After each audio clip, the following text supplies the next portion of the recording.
কথাই নয়, বিমান উড়লে নাকি দুপুরের ঘুমেও সমস্যা হয় মেসি। তাই আর্জেন্টিনা অধিনায়ক সরাসরি নিষেধ করে দিয়েছেন তার উপর দিয়ে যেন কোনো বিমান উড়ে না যায়।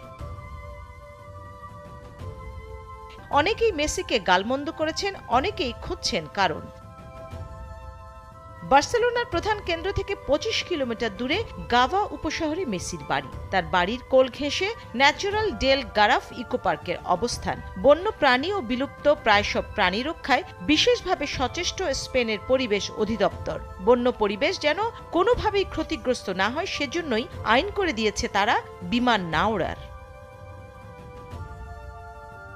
এ কারণে মেসির বাড়ি ও পার্কের উপর দিয়ে বিমান উঠতে পারে না। বাধ্য হয়ে ভূমধ্যসাগরের উপর বিমানকে খানিকটা ঘুরিয়ে আনতে হয় বৈমানিকদের। পার্কের বিষয়টি অনেকেরই অজানা, তাই যত দোষ বেশিরভাগই পড়েছে ফুটবলের এই মহানায়কের ঘাড়ে। সম্প্রতি স্প্যানিশ সংবাদ মাধ্যম AS ম্যাগাজিন কেন মেসির বাড়ির উপর দিয়ে বিমান চলাচল করে না তা ব্যাখ্যা করে একটি প্রতিবেদন প্রকাশ করেছে। তারপরই থেমেছে সকল জল্পনা কল্পনা।